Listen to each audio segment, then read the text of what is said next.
Welcome to Made for Mondays, the source for digging a little deeper into the Believers Church Sunday messages and finding ways to apply them to our daily lives. Together, let's take a deeper look and find a way to bring Mondays back Hey to everybody, life. welcome to the pod. And who are you, fellas? Hey there, Heather. It's me, Jamie. Jamie Stewart. Sam Hager's here. Hey Sam. Hello. Samuel. Hey Jamie. How are y'all? Yeah, it was a good weekend, holiday weekend. Here we Yeah. are for Made for Tuesdays. Right, Made for Tuesdays. There have been a lot of people asking if we're going to have it this week. Yeah, I know. They want to Guys, hear. relax. The people. Yes, we're going to have one. yeah. It'll be fine. Right. So, did you guys do anything fun this weekend? We had everyone over yesterday for, it was going to be a cookout, but then it was pouring rain, so it was cook in. Yeah. Okay. And, Crazy rain. We did eat out on the porch. It cleared up enough that we were able to sit You on the guys have a porch. really nice screened-in porch. We do. It's very, Yeah. very nice. And it was cool enough after the rain that it was just really comfortable. And we haven't had Esther over much since Bonnie's had her concussion and all the stuff. So it was really fun having Esther there. She's a hoot. Yeah. We had a great time. And So, did you end up doing burgers and everything just inside? yeah, we Alright. just cooked everything inside. And then she took a nap and we played a bunch of games. Oh, and fun. Yeah, it was a good day. There were so many alerts about a thunderstorm. So many. The city of Chesapeake is very vigilant. Yeah. They send I didn't know they could text me. text messages, phone calls. My Alexa's all the going off in things. the house. I was like, oh, I got it. I can see. It's going to rain. Yep. Yeah. It was a On lot. it. But it did rain a lot. But It did rain a lot. I mean, Was it We were in the Outer Banks. Was it stormy here? Oh, yeah. Oh, yeah. Oh, Lots yeah. of lightning, Yeah. thunder. Yeah. yeah. Yeah.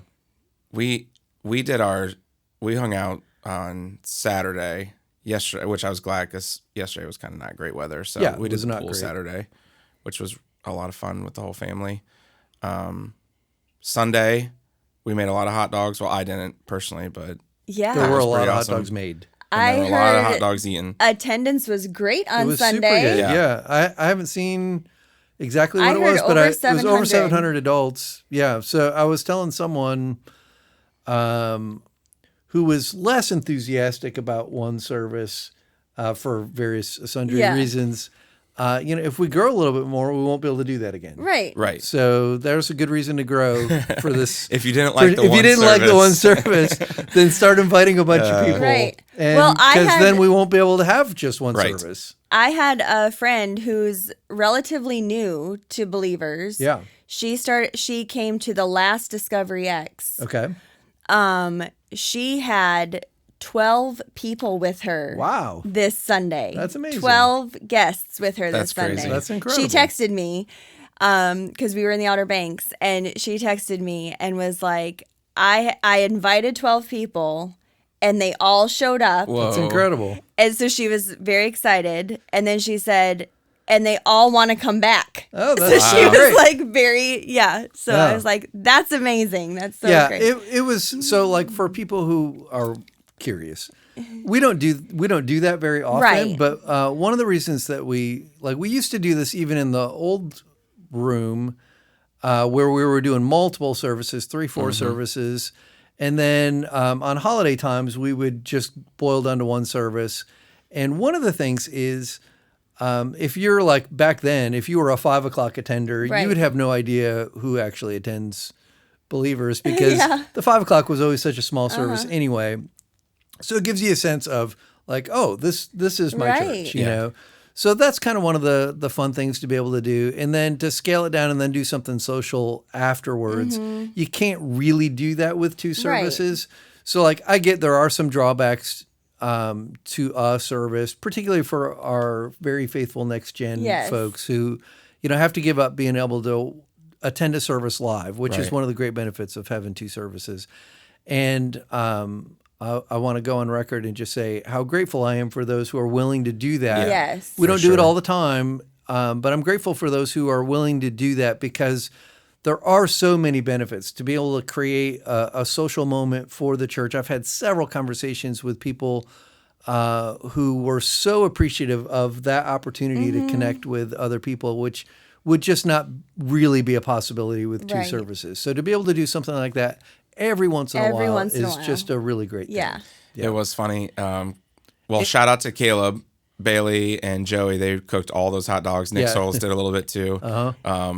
That was awesome. They Yeah. were sweating out there because it was hot. I did it last year, and it is brutal. And the guest service team did such They a great did job of setting And everything such up. a great all the job. cafe So teams, good. like everybody, there's everybody in the kitchen that were wrapping Yep. those things up. Oh my gosh. Yeah, it was great. It was a lot of work, but it was a really good day. Yeah, and what's really cool is it turns what would be like a low attendance holiday weekend into what feels like Easter. Yes. Yes. It's You know? true. Like, Yeah. Yeah. It was just such a great. Well, and I think that's the same from the experience. stage too. Like a full room, like there's just something Yeah. about it. So Yep. we obviously can't do that week in and week out. Right. Like we need the two services, but it is. I think it's always great. yeah, just it's to- pretty special. Yeah. And it was also funny. There were some people coming in at like 10:50, 11. Yeah, a you little can- late to the 10:45. Now you're really, really late. Yeah, you can tell the people who don't read the outlet Yeah. and Or don't, look at our or don't social. follow us on social. Yeah, there's some benefits to doing that. So, Yeah, definitely. Yeah, so that was great during the day. So on Saturday at the pool, I've been thinking about something lately, and I'm just gonna say it was a crazy weekend for me on Sunday. From Sunday on, I decided that I'm gonna get a chain. Oh, boy. Wow. Yeah, chain guy. Wow. Me now. So I tried on a chain at the pool on Saturday, joking around. It was Like at Addie's. the pool. Oh, okay. I put it on. We were all joking. Then I was like, that doesn't look too bad. So I was like, let's go see. So- I'll just find a cheap one. Uh-huh. This is awesome. We go into TJ Maxx Sunday afternoon. TJ Maxx, where I get all my jewelry. So just a shout out. Taking Right. it to, You're a big jewelry guy. taking it to the max. Uh-huh. We go over to where they have everything locked up, and I see like father, like son, 2 necklaces, gold necklaces, $16 for 2. Wow. So this is an $8 chain. Remember what I said? It was locked up. Yeah. The lady comes over and helps. I was like, I would like to see that, please. She like pulls it out like Did this. she like, put it on black velvet? She did. Yeah. It was on black. And she like sets it up, and I was like, "Can I touch this?" She's like, "Go ahead." We look around, and I was like, "I think I'll take it and slide it across." She's like, "Well," I said, "I check out here, I'm sure, right?" She's like, "Yes, you check out here." So I buy it. Well, the girls end up buying some, so then we got to go to the real line. Do you know we're standing in that line? I look over. There's like 4 of them just out on a shelf. Just in Yeah, but it case. felt more special. It felt way special. Yeah. So as soon as I put this thing on, good things start happening. Really? Oh my gosh. Yes. Great things. Jamie, Wow. why are you feeding into this nonsense? Because it's amazing. So we have tickets. We got seats pretty high up at the amphitheater for Need to Breathe, Judah and the Lion, and Need to Breathe concerts Sunday night. Need to Breathe is one of my favorite bands ever. Yep. Bear, he sings. He's the lead singer. I've followed him forever. He's awesome. Love the guy. So we get to the concert, and they have the whole lawn shut down. Nobody's sitting in the lawn. Why? I think ticket sales. So it's not very full because they usually like the first time we saw them was at the Norva. So it's like that kind of band. Oh, yeah. Right. Like I think they probably could have done the Portsmouth Pavilion, but it might But have been this is too just too big much, for right. that. So they're just they're in a weird spot. So this lady is working. We get to our seats and we're like really far back, but there's like all these seats ahead of us. And so I see this lady walking by, so we go over and I was like, "You don't happen to have like 6 tickets together closer?" She's like, "Let me look." 6 tickets. We move up to section 103. Nice. Yeah, awesome. So And we that's get up because there. That's because of the chain? I'm not even done. I'm just getting started. Okay. So the concert starts happening. It's great. You don't get invited on stage to sing. No, that somebody did, and that would have obviously, but I wasn't close enough. Okay. But I got the second best thing. So the night's going, the concert's awesome. Judah was amazing. And they played like the whole thing was packed, and it actually filled up pretty good. Well, during the song "Brother," you probably know the song "Brother," actually. Brother, won't you be my shelter? That one. Okay. So he starts walking around the whole amphitheater. Bear, my favorite guy Right, ever. right. Do you want to pause and tell the time that you touched Bear? I have touched Bear before. Yeah. He probably doesn't remember. Oh, I'm sure he does. He came out in the Norva and walked by and had this glittery jacket on. And I was like, I "Hey, remember, buddy." I remember Yeah, that. and he stood like right in front of us. I have a picture on my Yeah. social about it. It was amazing. This trumps it. Wow. So he's walking down the aisle. I was like, there's no way he's going to make it over to us. But just in case, let's get back to the back aisle. So we get back to the back aisle. Well, he gets closer and closer and closer. I'm like, he's going to turn on this aisle. He doesn't. He keeps going straight. Mason hops over the seat and runs right at him. Now, if I did that, I would have got tackled by security. But he does it and gets this awesome selfie with Bear. Nice. Me and Bear make eye contact. I think it's the chain. Well, does he say, that's a nice Well, chain? he was singing, so he couldn't say it, but he did with it. If your eyes could speak, they were saying, Did you bro. say, my eyes are up here, he's looking at your chain? Yeah. Meanwhile, Nick's right beside me trying to get Bear's attention, but we're locked in, me and Bear. He walks right up to me, and you couldn't hear it because the music's so loud, but we did this bro hand clap that was like forever. Oh, man. Oh, so good. And then Addie jumps in, and she gets a picture with him. So it's a whole family affair. The whole family. Yeah. And Jeremy was making fun of me this morning. He says I was if you want to say two grown men fanboying, but I was. Yeah. I was thrilled. The chain. Wow. So we get back It's like the home. best $8 you've ever spent. I know. And it's only $8 I can't believe you right now. again at TJ Maxx. So anyway, so Is Mace Oh, yeah. sporting the other one? yes. That's so good. They I mean, sent how do us a we picture not? from the parking lot. Chain Bros. Yeah, chain bros. So we wear this chain.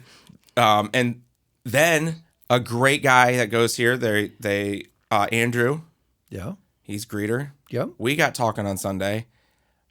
He loves to golf. I love to golf. He does. He has a set of irons that he doesn't want and drops them off at my house. That's He's just like- another thing you have to pack. He's like a going away present. And I was like, is it because of this? Because a lot of things have been happening with this Yeah. chain on. What did he say? He didn't. Oh. He was like, I can't tell you, but I can't tell you. maybe, maybe not. So shout out to Andrew. Like, that was amazing. Yeah. I sold my John Deere like in a second. I'm just telling you, like, things are lining up. Yeah. Is a job next? I don't know. I was going to say, do you have a job? That's why I'm wearing this. Yeah. I mean, It's got to be the next logical thing is that. prayer hasn't given you a job, No, so maybe the chain but will. I the said I got to chain. do this myself. I mean, a good luck charm. Yeah. Yeah. I mean, Seems like So- the right move. Man, we had you a should weekend. right. Anyways, that's the chain. That's The If power things- of the chain. Yeah, if things haven't been going well with you, I say shoot on over yeah, to the max. TJ Maxx in Yeah, the jewelry cover department. that up. That's a good idea. Yep. Yeah. I was initially going to say it's probably good that you're moving on. Chain the breaker. chain. Like, yeah, Yeah. now we got a chain guy. Hey, Yeah. two more Sundays, you're gonna be seeing this baby. I hope the cameras pick it up and really give Yeah. it all Yeah. the attention it needs. I hope so. Glare. Oh man, I felt like that was a long weekend for me, but I felt like I That had was to a share long it. story. There's The a lot of only things reason happening. I let that go for so long is that this is your last podcast. Thank you, and I appreciate that. But I thought I was gonna be able to video in. We're trying to work that in. Yeah. After that story, that's very questionable. Fair enough. Yeah. So, anyway, let's get on to more important things, shall we? Well, just other things. More important things. Okay. So, we had a question come in We did. from the one and only Brett Hall. Yes. The Brett Hall. The Brett Hall. Yes. From Wavy. Wavy. I don't know if you news. can say that. Oh, I can't? I don't know. Is it copyrighted? Brett will have to let us know. Yeah, we'll take it down. If Yeah, it's- if Yeah. we have to take Brett, it down, sorry, we'll buddy. take it down. Jeremy, you might have to edit. Media professional Brett Hall. Yeah, Yes. there you go. There you go. Okay. So he asked a question that's a perfect segue into us talking about the It is. message. Yeah. So he said, "Hello, MFM team. Coming off of that's so close. Yeah, that's really It's close. always so close. well, he didn't say M4M. Yeah. It does say MFM team. All right. Yeah. Coming off of the singleness message and into the mismatched marriage message. Yes. One thing I was still left questioning was our church's stance on finding a partner who is also a believer. Yes. If you become romantically involved with someone who isn't a believer, not a believer's church member, by the way, just a believer, Right. would you say that it is setting yourself up for a family issue? Brett Hall. Brett, thank you for submitting your question.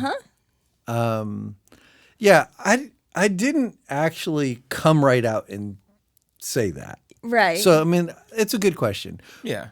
But I did imply that there are a lot of problems that happen when people end up married who are spiritually mismatched. I even said, like, there's lots of reasons that people end up in a spiritually mismatched marriage. And the first reason is they're spiritually mismatched when they're dating and they think, oh, this isn't really going to matter. We love each other. And even though we don't see eye to eye on the whole faith thing, we're just going to, go ahead and get married anyway. So that's one of the scenarios of how people end up in a spiritually mismatched marriage.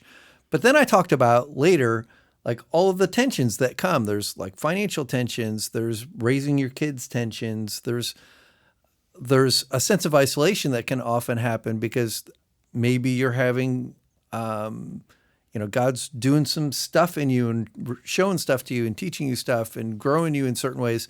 And you're excited about it, but you don't have the opportunity to really share with your spouse about those things, either because they won't understand or because like maybe it creates conflict of some kind. So yeah, I guess I just, I thought it was implied. So yeah, there is a verse in the Bible that talks about not being unequally yoked, which isn't really, that context of that verse is not really marriage. Right. Although I think by application, there's a pretty solid application to it.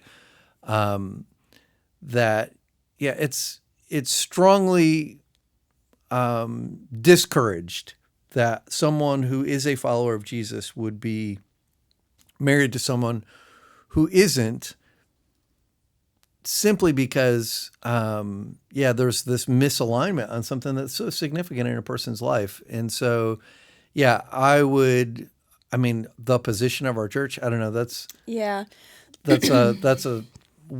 we don't have tons of those. Yeah. But I think just like scripturally, there is a very solid principle of being married. You should pursue marriage with someone who's on the same page as you spiritually. And by doing so, like there's wisdom in that because it helps you to avoid lots of potential pitfalls. I was going to say, the two of you have done lots of premarital counseling with couples. And I know a lot of those things that you just mentioned are some of the things that you walk couples through. Yeah.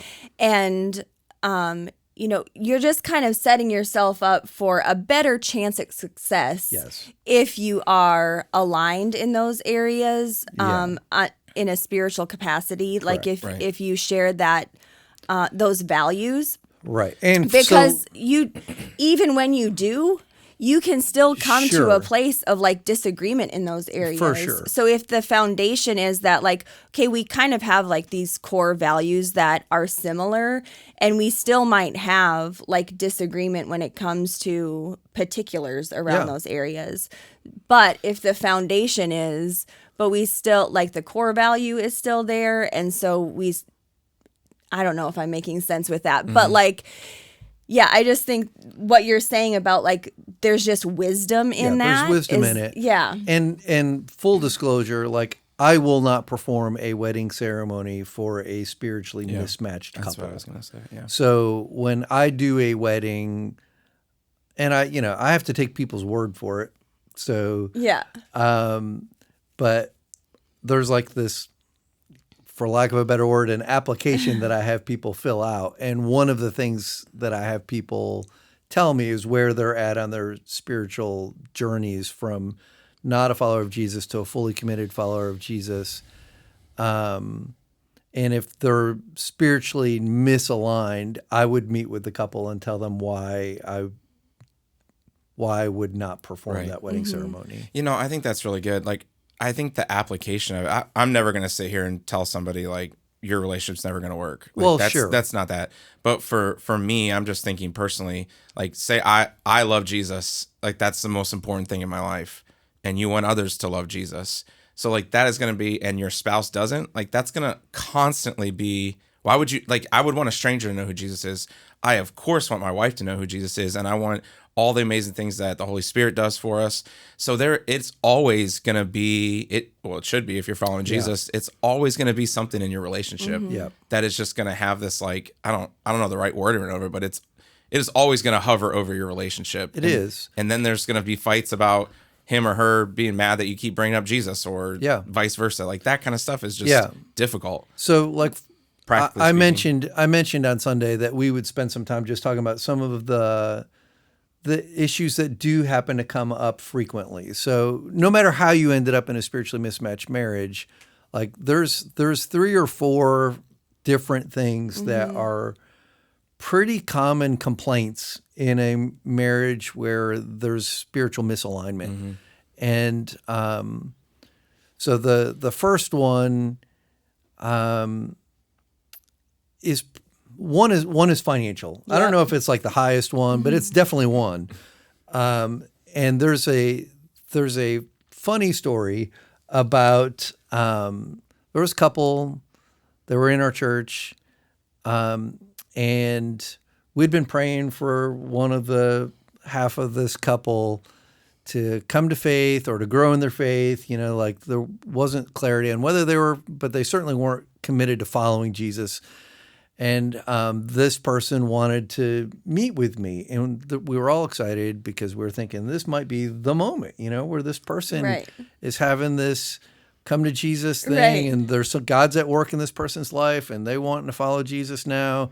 And so they come and they meet with me, and the reason they wanted to meet with me is because they wanted me to stop talking about their spouse giving money to the church. Right. And so it ended up being just they were upset because they felt as if the church was putting pressure on their spouse to give money, and they didn't want their money going to the church because it was not something that they felt strongly about. And if you're going to tithe, which is 10% of your income, like it's a significant thing. That's a big amount of money. You better be budget. Like you have to budget for that kind of giving. To do what the Bible talks about in stewarding resources. And man, that is a couple decision. That is not a I'm on my own decision. Yeah. So that's a tension point. And I was able to talk with this person and just kind of say, you know, like, I get it. You're not on the same page with this, but can you at least honor where your spouse happens to be and forget your income, like take your income off the table. Would you be willing to honor this person's spiritual walk and what they are sensing that God is wanting them to do? It's not what I'm pressuring to them to do, but what they are sensing God wants them to do in tithing of their income. And they were able to get to that place. And eventually the other half of this couple ended up being fully here and embracing and following Jesus, which is kind of a fun story. But yeah, that was... And that's very practical. Like that's a practical example. That's such a practical thing. How it just gets. I also think like that's such an honoring way to, in a mismatched situation, to honor the person who's not aligned with you spiritually. Yes. Like, so even in that, like, that's a good way to say, like, however you got mismatched, right? Is to say, like, yeah, you don't want to just like force someone into like some Christian values either.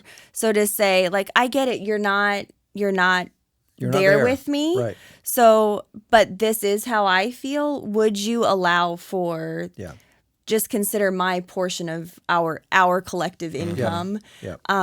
Could we make room for this with me? I just love how you even guided them through that. Yeah, and I think that's way better than I've known other couples who've been in a very similar situation where they're just secretly throwing money at the church. That's not great. And that does not honor the marriage. No, it doesn't. So I think like the intent is good and the heart behind it is good, and they're trying to avoid conflict in their home, which speaks to the very thing that we're talking about. Right.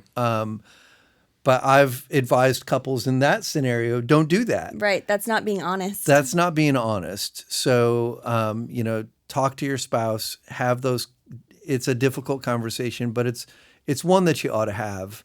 And it's one of those things that can be avoided if you, the financial thing, even couples who are spiritually aligned oftentimes struggle around that one just because it's a very personal matter, and especially in the economic climate that we've been in for the last few years, where inflation's crazy and whatever.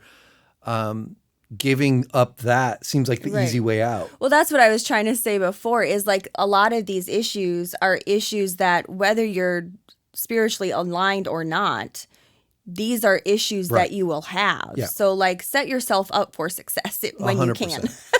Right. Yeah. Which brings us to like another one of those issues that's very common, and that's with families with kids. And if you're spiritually misaligned, it can cause a lot of tension around, well, how are you going to raise your kids? Are you going to raise your kids to just be open spiritually? Because I've had conversations with parents who, one half of the parent feels like the goal would be not to necessarily raise them to love Jesus, but to raise them with, here are all the options that are out there for you. And you're not going to, I'll just full disclosure, you're not going to get that at our next gen environment.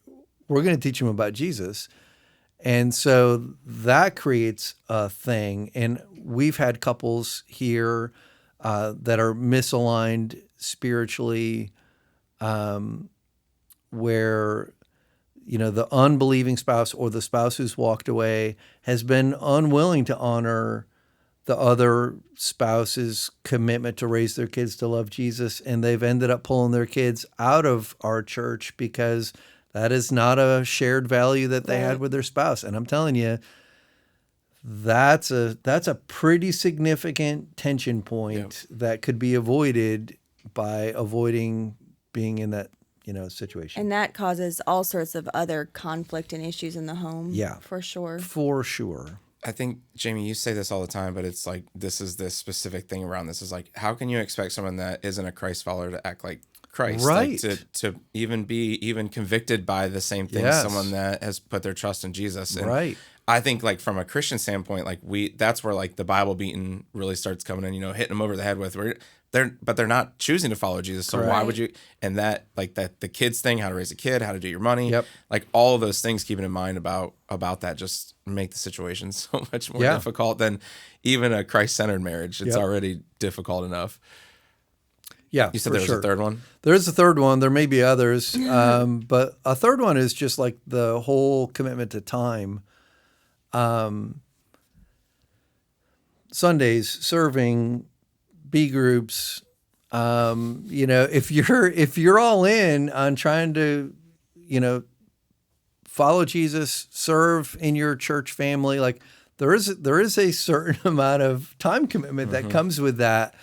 And I know of marriages where that has been the sticking point, where the believing spouse ends up, the tension point is, well, on Sunday, hey, we wanted to go to the lake, or we wanted to go to the beach, or we wanted to do this thing, and you're wanting to do the church thing. Even just the Sunday morning thing can become a tension point. But then you throw in some of the other stuff, and it can become a competing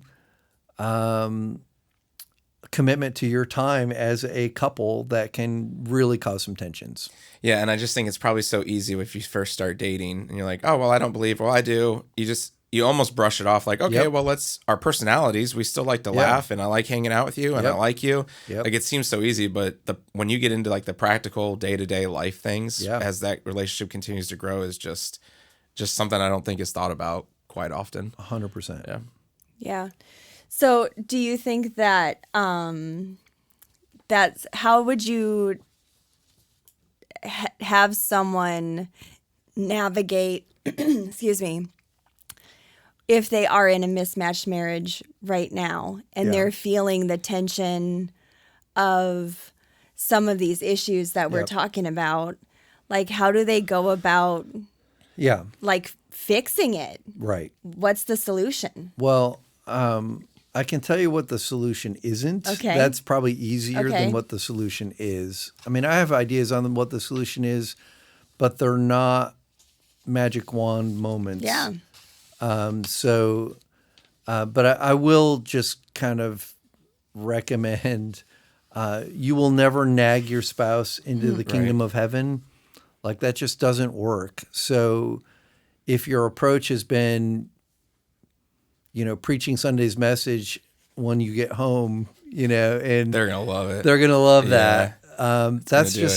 That's just very counterproductive. I think part of the answer to that is the question that we asked on Sunday, which is what does Christ's love require of me? And so in this situation, like I've mentioned with the finances and a couple other things, how can I honor my spouse? How can I be Christ-like to my spouse given our disagreement over this issue? How can I still honor them while I'm being faithful in my pursuit of Jesus?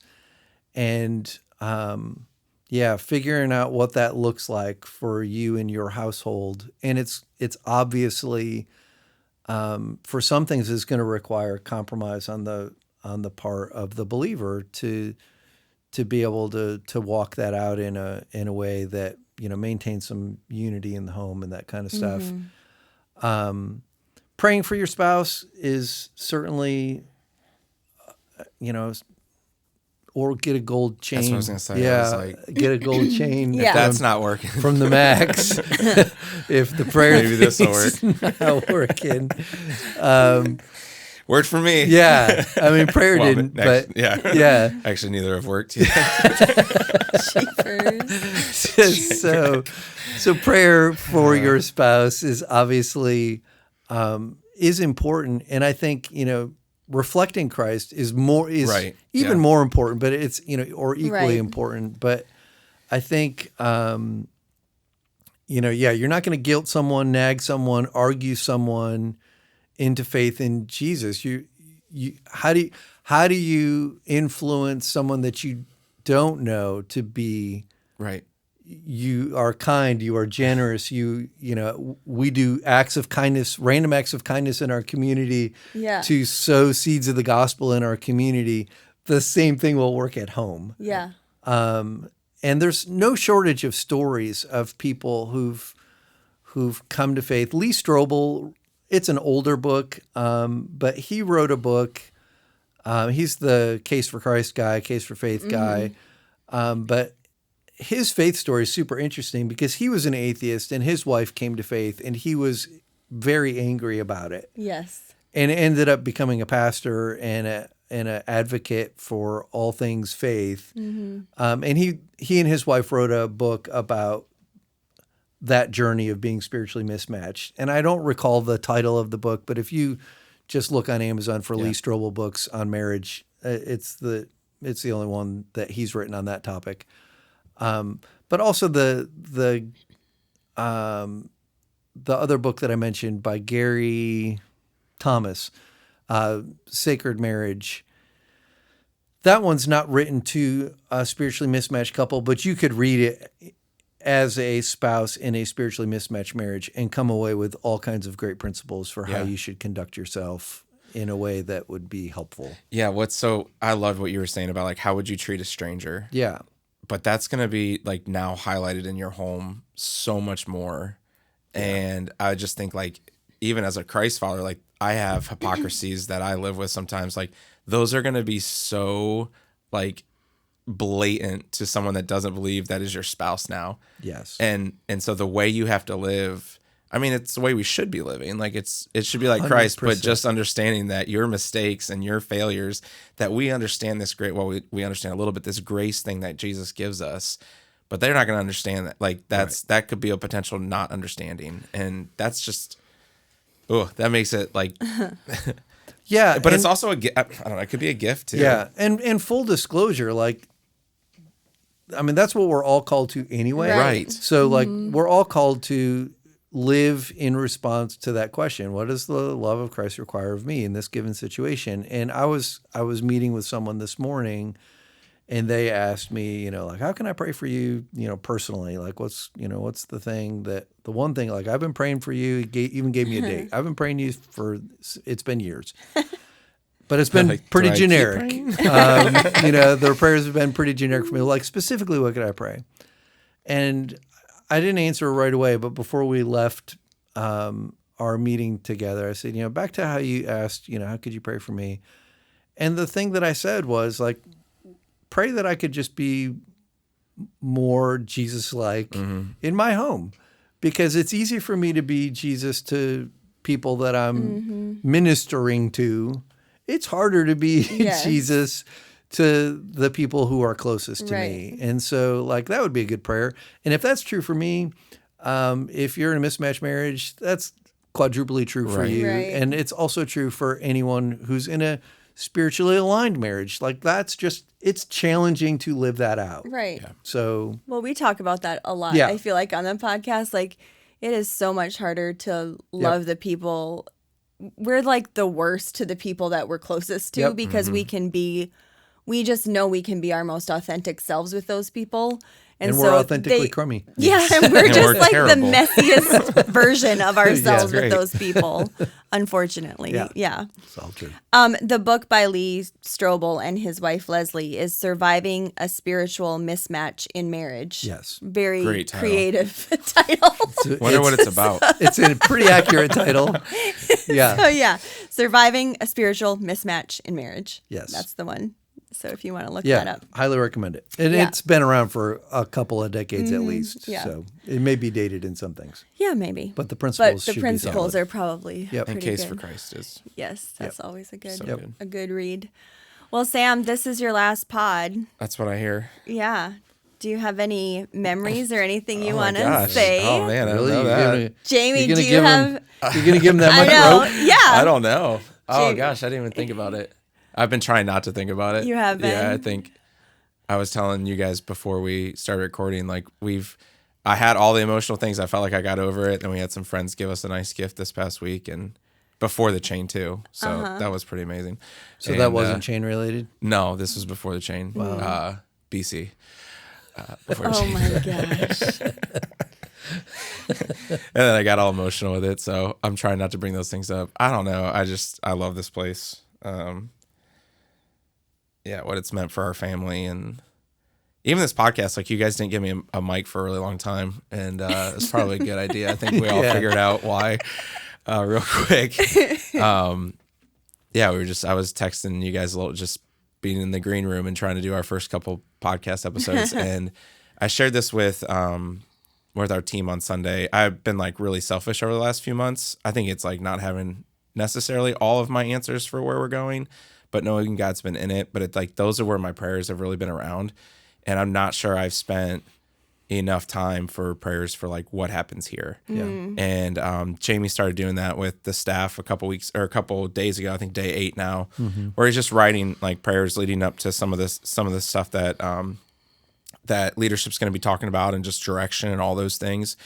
And God's just really convicted my heart. And like, I don't think God ever sends us or gives us desires to go do something else and just leaves wherever you were in this like pit of despair. Yeah. And it's like, and so, I just been praying around that, and I'm excited.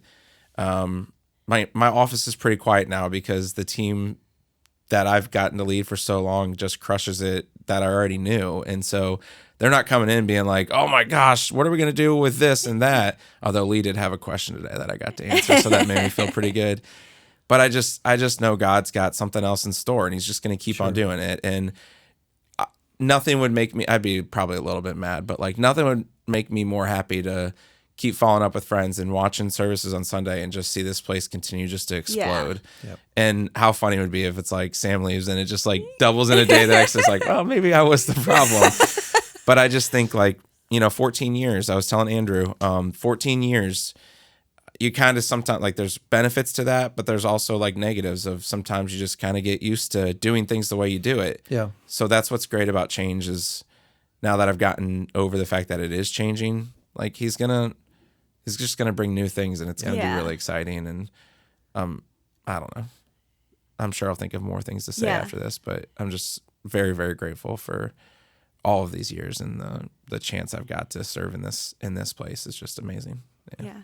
So good. Yeah. Jamie, do you have anything you want to say? So,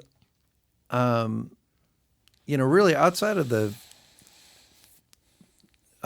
first days of, learning about Sam, first it was praying about his departure, and then that he'd made the decision to leave. So yeah, my MO for most things is like get in fix-it mode. Yep. I've noticed that. Yeah. So, like, oh, okay, Sam's leaving. Well, that's a problem. I got to fix it. Right. And then start just working on, well, how are we going to fix What are that? you going to do about it? Which I've been in that mode pretty much since that moment. Yeah. Which isn't a bad thing. Like you gotta do that. Sure. But then the other side of it, I was having a conversation with a staff member last week, and they asked, it was about the devotional things that I'm sending out. It's a verse with some prayer, and they said, so like, how are you feeling about everything? And I said, that's like the $1 million question, 'cause my counselor asks me that all the time, and he always stumps me. Like, I always know he's going to ask. What are feelings? I always know he's going to ask me that, and I'm always like, oof. It's like Heather asking me what I did this weekend. Yeah, I have no idea. I have no idea how I feel. And I told him, I said, like, I've been in fix-it mode, so I really haven't taken time to feel much. Yeah. Which isn't super healthy. So I'm glad you know that. yeah, I do know that. It doesn't help me necessarily feel things. So like, part of me is like really mad at Sam for leaving because you weren't supposed to leave until after me. Right. So that's one thing. And then Ooh, I love that we're working this out good. right here on the it is. pod. Let's do it. So that's one thing. And Yeah. then there is sadness, of course, because I shared the letter that you sent, Yeah. application letter. My cover letter to your resume when you applied. At 26, 25. Yeah, you were 25 at the time, and Just a baby. Yeah. yeah, and yeah, like our stories were so similar. Like we were the same age when we started at Believers, and we had a kid about the same age, and then our families grew and all the things. So yeah, to see what God's done like in you over the last 14 years from when you first showed up, like it's been a pretty incredible journey, really, and one I'm super grateful for. Super sad about your departure. But like you said just a moment ago, like I know God's like, if you're taking a step because this is where God's leading, then I know that's best for you. Mm-hmm. And then I also believe that on the backside of that, there's good and best for believers. And the reality is, and I'll just say this for those listening, because I think this is a good mindset for everyone to adopt in whatever situation that you're in. Like we're all temporarily holding the roles that we're holding. Right. And, some of us, we hold and it's easy for anyone to do. It's not just anyone in ministry. It's easy for anyone to do. You lose your identity in what you do. Yeah. And, but the reality is, like, I joke every lunch with Jamie that I'm the interim pastor and there's a search crew looking for my replacement out there. They've been looking for 20 years now. I joke about that every month or so, but the reality is I am the interim pastor. Mm-hmm. I'm not going to have this job forever. Someone else is going to have this job eventually. And, I need to lead in such a way and I need to not only lead in my position in such a way that I recognize and acknowledge that I'm temporarily holding this role, but I need to live in such a way that it's also like I don't lose myself in something. Mm-hmm. And so, you've led in such a way here that as you leave, there's change that obviously will happen in the wake of your departure. But you've led so well that our team is really set up for a pretty successful transition. Yep. And one that I'm super grateful for. Yeah. And that was not what you stepped into, but that's that's what you're leaving behind, and that's pretty great. Yeah, when you said like the whole like what have you been thinking or how are you feeling about all this? I think I've been in the same I don't know. Yeah. I don't know why God's doing this right now. Yeah. We literally talked not even a year ago, and it was like, okay, this is how it's all going to work Yeah. out for the next 10, 15 years. And we all laughed about it. It's like, well, that's good. Let's go do it. So Yep. I don't know why. I don't know how I'm feeling about that. But it's like what I shared with staff last week. You were on or the week before. Like I have figured out, and this is what's amazing about God and about the Holy Spirit is like I have a mission, but my identity is in Christ. Yeah. Like my job or my identity hasn't been like creative pastor, Right. even though I think in my head I've convinced myself of that, and I know people. And Sam, you sounded good on Sunday, or oh, I love when you're on stage and like that can very easily quickly become your identity, and that's who you are. And I think I've probably been back and forth throughout seasons of life of that. But for me, is like my mission is just changing right now. Yep. But my identity is not. My identity is in Christ, just like all of us. And I know that sounds basic, but like that's how I'm feeling. Yeah. I don't know why my mission's changing now, but for whatever reason, Jamie and I, my wife Jamie, it's our 19th anniversary today, and we've only had to change our mission probably 2 or 3 times over 19 years. Yeah. And one was when thank you, when we came down here. Our mission changed. It became making Jesus number one person at a time. Now that's probably not changing, but the wording might change. Yeah. And just the jobs we're doing. And that's helped me like kind of breathe a little bit, because it has been a very stressful season, and not understanding that and being very scared, and am I being foolish? And I think you can be foolish, and there's probably some foolishness in it, but God showed up in it. And that's what's amazing is he's just showed up, and I keep seeing that, and it keeps happening. And it's not just because I'm wearing a chain. It's actually God showing up in pretty glad you incredible ways. realized. So Oh, Yeah, we've come bring full it all circle. the way I'm back around. so glad that you realize it's not just the chain. BC. Yeah. I'm telling you though, if I get a job today or tomorrow, Oh man, it's all going to be AC after chain. You know what? You might start wearing 10 of them. Oh, don't tempt me. Oh no! And I'll get up It's there gonna and be they'll like be like, Kirk Cousins. yeah, they're going to be like, have you always worn 10 chains? I'm like, yeah, always. Always, yeah. He's gonna leave Believers Yeah. with like chains and rings. He's gonna get his ears I love that. pierced. Yeah.